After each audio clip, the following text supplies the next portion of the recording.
Today on Oregon News, a woman's body is found in an Oregon home. Plus, the University of Oregon introduces a new minor, and we will take a look at this week's weather. All that and more starting right now.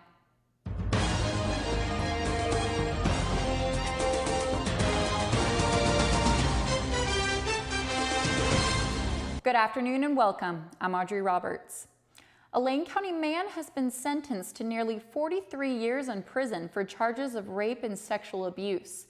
48-year-old William Isaac Parker III was sentenced on Monday.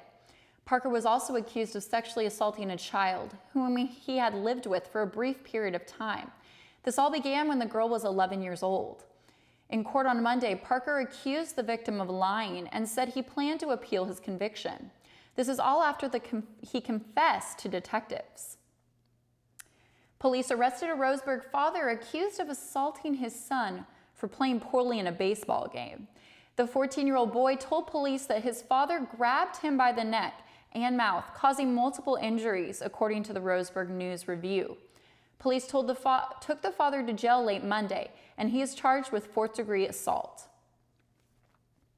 A woman's body was discovered in her sister's home. Police say it's been there for 5 months in Lapine. Paramedics went to the home last week after the deceased woman's sister, 59-year-old Elizabeth Freese, called to report that she had fallen outside. After arriving to help the woman, paramedics noticed a strange smell and called for the sheriff's office. Freese told authorities her sister had died 5 months earlier and that she didn't report it.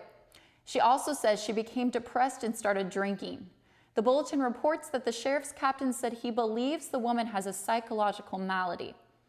An autopsy report confirms the woman died of natural causes. Her identity has yet to be confirmed. Coming up on Oregon News, your grocery bill might be increasing if you're a salmon fanatic. Plus, it's Earth Week. We've collected some local events and we'll show you how you can celebrate the planet this week. We'll be right back. So, I'm kind of new here, but I've noticed a trend.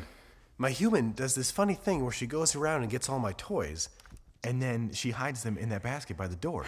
But it's always the same basket, and it's always in the same place.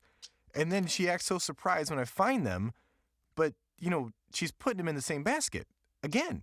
It's like, hello, that's where you put it last time. You were the worst at hide and go seek. Starting in fall of 2016, a new interdisciplinary minor and graduate specialization in disability studies will be an option for University of Oregon students. An introductory course scheduled for spring 2016 will set the stage for the new program.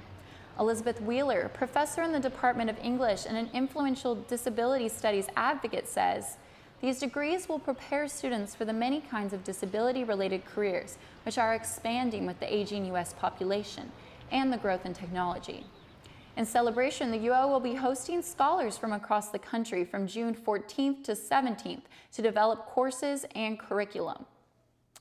Expect a significant price increase on salmon this year because there aren't many fish. For the last 4 years, the drought has strained inland rivers where salmon spawn. The salmon industry begins roughly $2 billion annually in Oregon and California alone. And the new restrictions are leaving fishermen with half the opportunity to catch the salmon compared to last year. It was still too early to say how much the price will raise this year as fishermen return to the docks. Yesterday hit a sizzling 81 degrees, and today is expected to be similar. But don't pack up your sweatshirts and boots just yet. Eugene is cooling down this weekend with highs in the low 60s and lows in the 40s. There's about a 90% chance it will rain this Sunday, but don't worry, it should clear by the beginning of next week. The beach isn't looking much different. There should be light showers with wind throughout the whole weekend in Florence. But there's no rain expected for tomorrow, so maybe that's the time to bring out your shovels and pails if you can't make it to the beach today. If you're heading up I-5 to Portland, it should be beautiful the next 2 days. Be careful Friday night because there could be some evening thunderstorms in Rose City. The showers might stick around Portland and the Upper Valley longer than in the mid to lower Valley region. And with spring flowers blossoming and birds chirping, it's not hard to forget what a beautiful state we live in. And this week, it's time to celebrate more than just Oregon. It's Earth Week. Today, there's a Zero Waste Fair at the University of Oregon, sponsored by the UO's Campus Zero Waste program. It started at 10 this morning and will run until 4 this afternoon. There will be games, activities, artistic displays, and giveaways that promote waste-reducing habits. At the same time, you can also run over to the EMU Amphitheater and grab a free reusable water bottle or sticker from the SSC's Bottles Up program.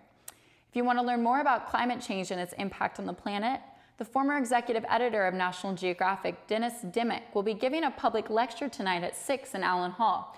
The lecture will be narrated, visual tour, and provocation. And on Sunday, if you still feel like celebrating Earth, you can visit the Science Factory for free from 10 to 4. It's located next to Autzen Football Stadium. You can't miss it. It's painted rainbow stripes. And ending our newscast, after a long-awaited decision, Harriet Tubman will replace Andrew Jackson on the $20 bill. Tubman is famous for leading slaves to freedom on the Underground Railroad. The $10 bill is also being redesigned. Alexander Hamilton will remain on the face of the bill, and 5 women suffragists will be added to the back. Those women have not been determined yet. Thanks for watching. Join us again tomorrow for a new update.